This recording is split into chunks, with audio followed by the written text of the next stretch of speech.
সশস্ত্র বাহিনী কোনো ব্যক্তি, দল ও পরিবারের সম্পদ নয় বলে মন্তব্য করেছেন প্রধানমন্ত্রী তারেক রহমান। পেশাদারিত্বের প্রশ্নে কোনো আপোষ না করে সশস্ত্র বাহিনীকে সবসময় সুউচ্চ আদর্শিক অবস্থানে থাকার আহ্বানও জানান তিনি।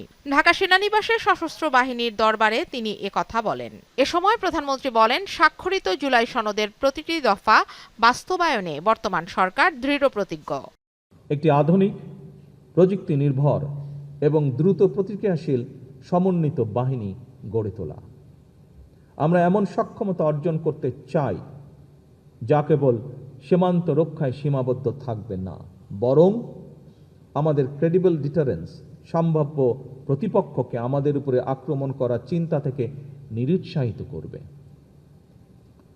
আজ এবং আগামীর বৈশ্বিক চ্যালেঞ্জ সামনে রেখে জনস্বার্থ ও সার্বভৌমত্ব রক্ষায় আমরা প্রতিরক্ষা নীতিকে সম্পূর্ণভাবে ঢেলে সাজাতে চাই।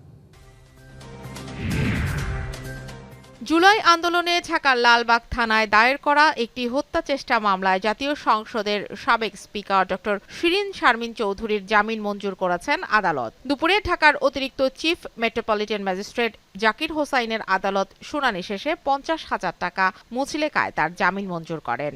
এর আগে গত 7 এপ্রিল ভোরে রাজধানীর ধানমন্ডির একটি বাসা থেকে শিরিন শারমিন চৌধুরীকে গ্রেফতার করে আইনশৃঙ্খলা রক্ষাকারী বাহিনী। 20 এপ্রিল থেকে সারা দেশে একযোগে হাম ও রুবেলা প্রতিরোধের বিশেষ টিকাদান কর্মসূচি শুরু হবে বলে জানিয়েছেন স্বাস্থ্য প্রতিমন্ত্রী ডাক্তার এম.এ. মুহিত। সকালে ঢাকা উত্তর সিটি কর্পোরেশনের কড়াইলে জরুরি হাম রুবেলা টিকাদান ক্যাম্পেইন উদ্বোধনকালে স্বাস্থ্য প্রতিমন্ত্রী এই ঘোষণা দেন। হাম একদিকে যেমন খুব সহজে ছড়িয়ে যায়, অন্যদিকে যথাসময়ে এটাকে প্রতিরোধ করাও কিন্তু এই টিকার মাধ্যমে খুবই সহজেই সম্ভব। রফতানি ও রেমিটেন্স বাড়ানো পররাষ্ট্রনীতির মূল এজেন্ডা হওয়া উচিত বলে মনে করেন তথ্যমন্ত্রী জহিরুদ্দিন স্বপন। দুপুরে রাজধানীতে ব্র্যান্ডিং বাংলাদেশ বিয়ন্ডস বর্ডার্স শীর্ষক অনুষ্ঠানে তিনি এসব কথা বলেন। পরে অনুষ্ঠানে প্রবাসীদের হাতে রেমিটেন্স অ্যাওয়ার্ড তুলে দেন তথ্যমন্ত্রী। পররাষ্ট্রনীতির মনোযোগটা সম্পূর্ণই কিন্তু আমাদের কি করে এক্সপোর্ট বাড়ানো যায়, কি করে আমাদের এনআরবি ডায়াসপোরাকে আরো বেশি স্কিলড লেবার দেওয়া যায়, রপ্তানি করা যায়, এবং যদি আমরা আমাদের এখানকার যে ইনভেস্টমেন্ট কি করে বাড়াতে পারি, এই তিনটা জায়গা মূলত আমাদের মনোযোগের লক্ষ্যবস্তু হওয়া উচিত।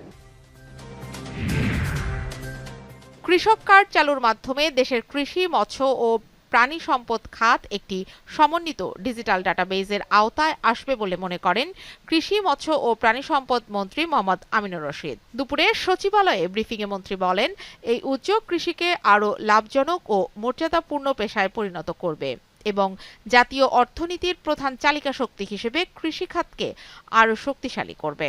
এদিকে পহেলা বৈশাখে প্রি পাইলটিং পর্যায়ে আজ বিভাগের 10টি উপজেলার 11 উপজেলায় 11টি ব্লকে কৃষক কার্ড উদ্বোধন করবেন প্রধানমন্ত্রী তারেক রহমান।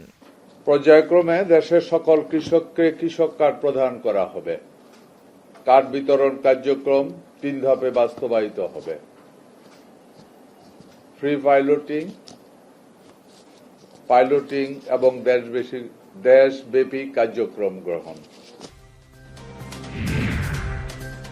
এসএসসি পরীক্ষা ঘিরে অহেতুক আতঙ্ক সৃষ্টি করা যাবে না বলে হুঁশিয়ারি দিয়েছেন শিক্ষামন্ত্রী আ.ন.ম এহসানুল হক মিলন। দুপুরে রাজধানীর মাদ্রাসা ও কারিগরি শিক্ষা বোর্ডের কেন্দ্র সচিবদের সঙ্গে মতবিনিময় সভায় এই হুঁশিয়ারি দেন তিনি।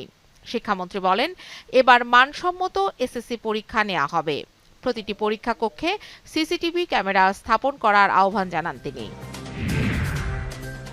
বিএনপি সরকার জাতিসংঘে ধোঁকা, প্রতারণা ও গাদ্দারি করে তাদের যাত্রা শুরু করেছে বলে মন্তব্য করেছেন জামায়াতে আমির ও বিরোধী দলীয় নেতা ডক্টর শফিকুর রহমান। দুপুরে রাজধানীর কাকরাইলে জুলাই সনদ বাস্তবায়ন ইস্যুতে অভ্যুত্থানের শহীদদের পরিবার ও যোদ্ধাদের নিয়ে আলোচনা সভায় একথা বলেন তিনি। এ সময় জামায়াত আমির বলেন, আওয়ামী বাকশালী কায়দায় একদলীয় শাসন বাংলাদেশের মানুষের ঘাড়ে চাপিয়ে দিতে চায় বিএনপি। ক্ষমতার চেয়ার সম্ভবত এইরকমই নির্মম যে মানুষকে তার অতীত ভুলিয়ে দেয়। তখন সামনে ক্ষমতার ওই সোনালী ঘোড়ার দৌড় ছাড়া আর কিছুই দেখে না।